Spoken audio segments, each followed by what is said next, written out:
રાધે રાધે, જય સિયારામ. આપણે રૈદાસજીનું ચરિત્ર ચાલે છે અને રૈદાસજીના ચરિત્રમાં છેલ્લા 2 પ્રસંગ બાકી છે, એ કદાચ આજે થઈ જશે. પ્રસંગ એવો છે કે એક દિવસ ગુરુ ગોરખનાથજી રૈદાસજીને મળવા માટે ગયા. તો 2 જણા કરતા હોય છે, ગુરુ ગોરખનાથ અને રૈદાસજી. હા એવામાં ગુરુ ગોરખનાથને પાણીની તરસ લાગી. હા પાણીની તરસ લાગી ને એટલે એને કીધું કે રૈદાસજી જરાક પાણી તો પીવડાવજો, પાણીની તરસ લાગી છે. હા પાણી પીવડાવવા માટે એમને કીધું. તો પાણી પીવડાવવા માટે કીધું ને તો રૈદાસજી એવું કર્યું, એના ખપરમાં ઓલું ચામડા ભીંજાવાનું પાણી ભરી દીધું ખપરની અંદર. હા ગુરુ ગોરખનાથનો નિયમ હતો કે કોઈ પણ વસ્તુ ખપરમાં નાખે અને ખપરમાં નાખીને પછી જ ખાતા પીતા. હા તો રૈદાસજીએ ચામડા ભીંજવાનું કાચરોટનું પાણી એ ખપરમાં નાખી દીધું. હા એટલે ગોરખનાથને એમ થયું કે અરે આ તો ચમાર છે કે હા ચમારના ચમાર જ રહ્યા કે કઈ ચામડા ભીંજાવાનું પાણી થોડું મને પીવડાવવાનું હોય એમ. હા એટલે ગુરુ ગોરખનાથે એ પાણી પીધું નહીં તો ઢોળ્યું નહીં. એને એમ કે ઢોળી નાખીશ ને તો વળી આની સામે ખરાબ દેખાશે. હા એટલે પછી ગુરુ ગોરખનાથે એ પાણીને છે ને ઢોળ્યું નહીં, નીચે ખપરમાં એમને એમ રહેવા દીધું. હા અને પછી ભરેલું ખપર લઈને કબીરદાસ પાસે ગયા ગુરુ ગોરખનાથજી.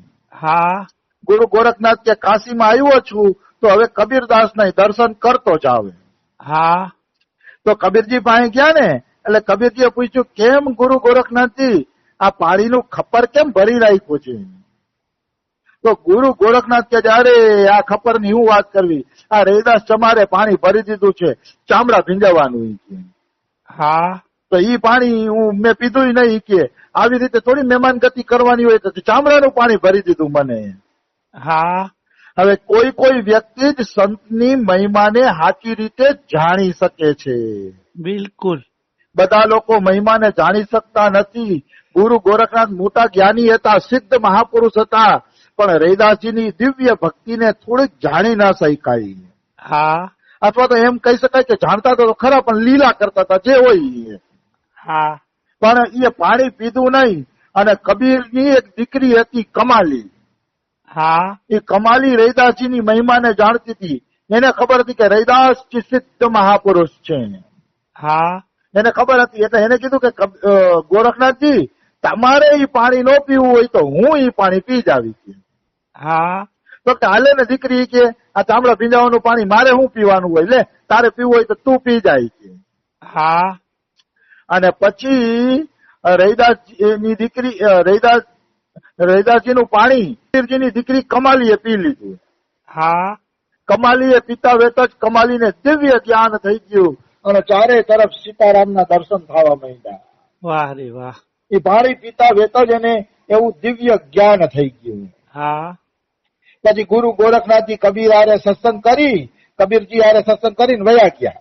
હા બીજી બાજુ 1-2 મહિનામાં કમાલીના લગ્ન થઈ ગયા.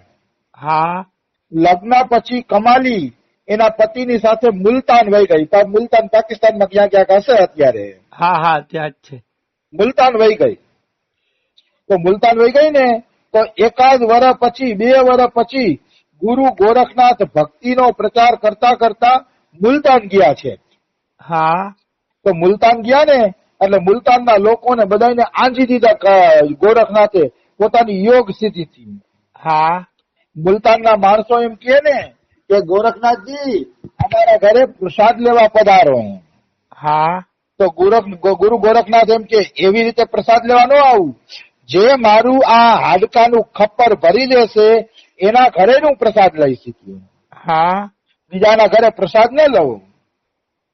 અને બિચારા માણસો એનું ખપ્પર ભરવાની કોશિશ કરે. ખપ્પર તો 1.5 વેતનું જ હતું, પણ એમાં વસ્તુ નાખે રાખે ખપ્પર ભરાય જ નહીં. હા ખપ્પર ભરાય નહીં. અને ગુરુ ગોરખનાથ ક્યાંય જમવા જાય નહીં. આખા ગામમાં ચમત્કાર ફેલાઈ ગયો કે આ ગુરુ ગોરખનાથનું નાનકડું ખપ્પર કોઈ ભરી નથી શકતું. હા બધે વાત ફેલાઈ ગઈ. તો વાત પહોંચતા પહોંચતા કબીરજીની દીકરી કમાલી પાસે આવી. હા કમાલી પાસે વાત આવી ને એટલે એને પતિને કીધું કે પતિદેવ જરાક ગોરખનાથને આપણા ઘરે ભોજન કરવા બોલાય આવો કે હા આપણે એને ભોજન કરાવીએ. હા તો એનો પતિ એમ કે ગાંડી થઈ ગઈ છો કે કેવી પાગલ જેવી વાતું કરસ, એનું ખપ્પર આપણે કઈ રીતે ભરી શકીએ, હા અને ખપ્પર ભરાયા વગર ઈ ભોજન લેવાના નથી તો કઈ રીતે હું બોલાવું કે. હા ત્યારે કમાલી કહે છે કે ખપ્પરની ચિંતા તમે ન કરો કે તમે એને બોલાવી આવો, બાકીનું બધું હું સંભાળી લઈશ, તમે ગમે એમ કરીને એને બોલાવી આવો.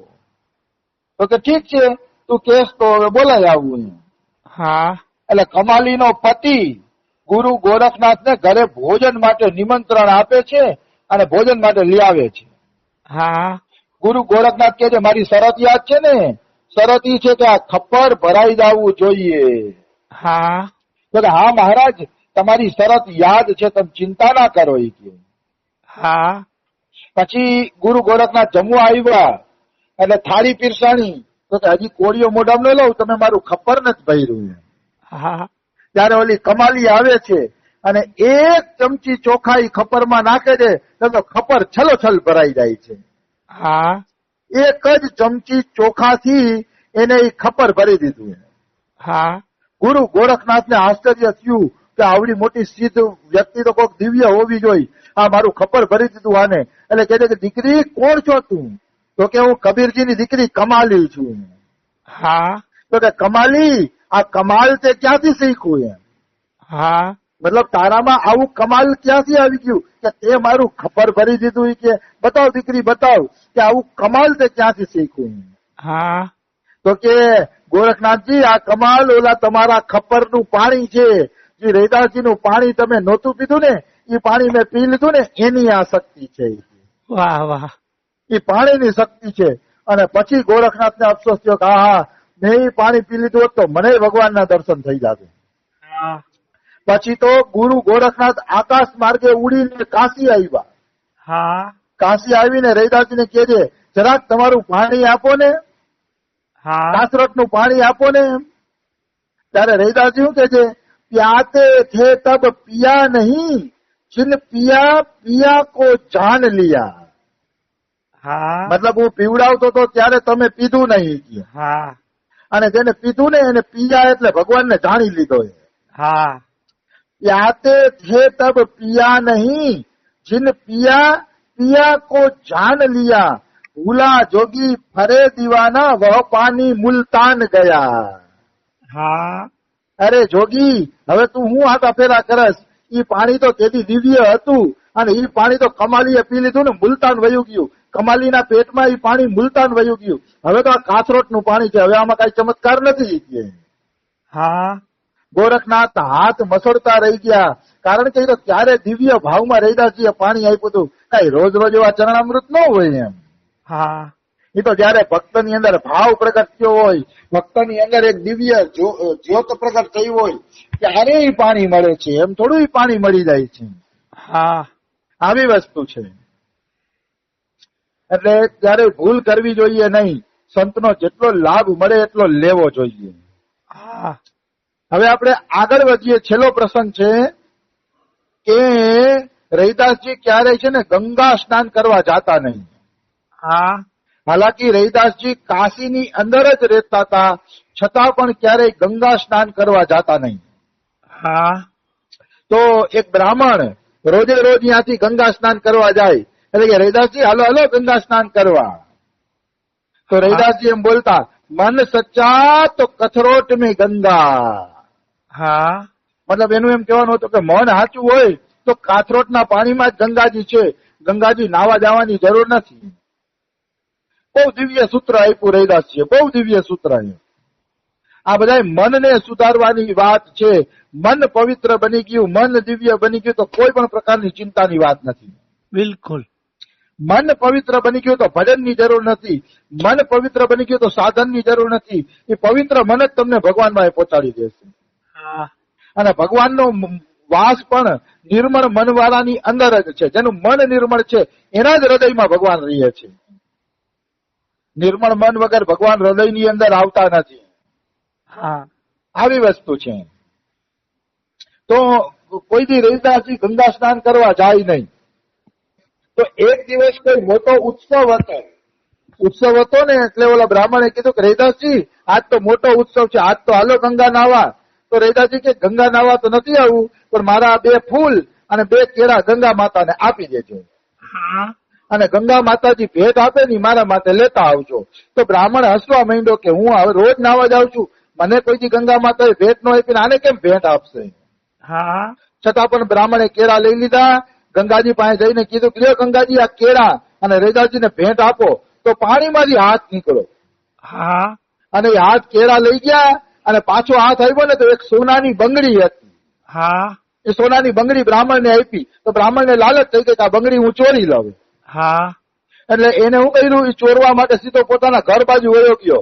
પણ ભગવાને લીલા એવી કરી જ્યાંથી જાય ત્યાંથી રવિદાસજીનું જ ઘર આવે. હા જ્યાં જાય અહીંયા રવિદાસજીનું જ ઘર આવે. એટલે એને ખબર પડી ગઈ કે આપણે ચોરી નહીં હતી, આ રવિદાસજીનો ચમત્કાર છે. એટલે એને બંગડી રવિદાસજીને આપી દીધી, પણ મોઢું ઉદાસ હતું. હા તો રવિદાસજી કે કેમ બ્રાહ્મણ દેવતા ઉદાસ છો? તો કે આ બંગડી મારે ચોરી લેવી હતી, પણ હું ચોરી નો આવી ગયો.